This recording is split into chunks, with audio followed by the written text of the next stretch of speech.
So this past week, U.S. President Obama took his spring tour of Asia, where he visited Japan, South Korea, Malaysia, ending in the Philippines this past Tuesday. How can this be seen in context of balancing with China militarily? I think you have to see it at two levels.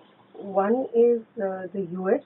asserting itself as a Pacific power and responding to the challenges from China to the United States.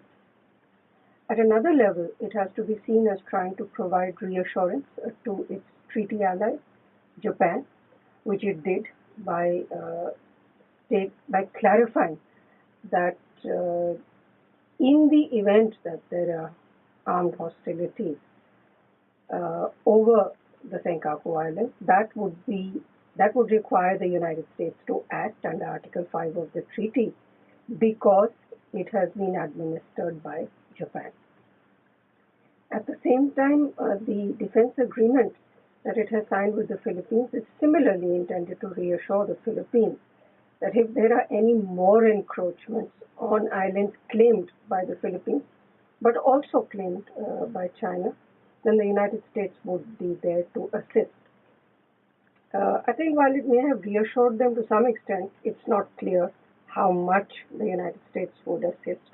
Whether it intends to get into a war, because simultaneously it has wisely urged consultation and urged everyone, especially China, to seek peaceful means for a resolution of these disputes. To speak on the economic aspect, so naturally the Trans-Pacific Partnership, the signing of the TPP, is really a big part of Obama's visit to Asia.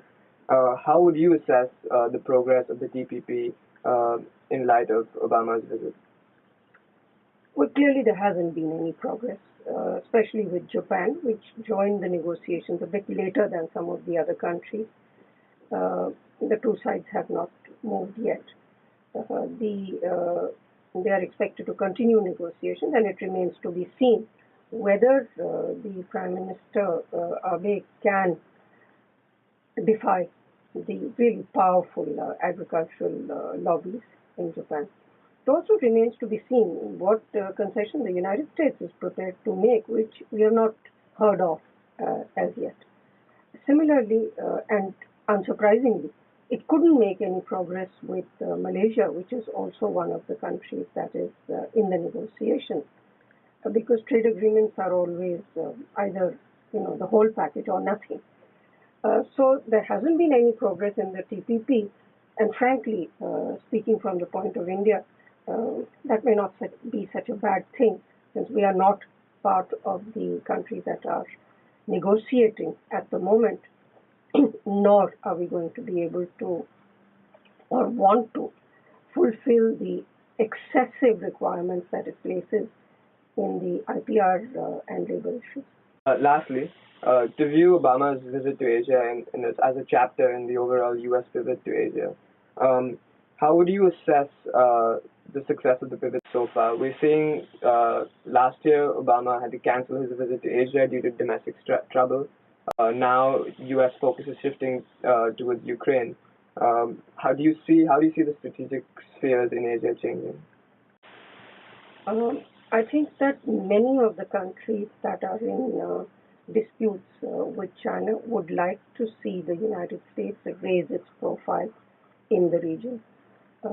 On the other hand, I do not think that one visit is going to convince everybody that American assurances are necessarily going to be fulfilled. I think most of the countries that he visited will wait to see whether in fact a larger proportion and a more capable proportion of the U.S. Navy moves there, and whether it does actually disengage from the Middle East now that it has no oil dependence on the region.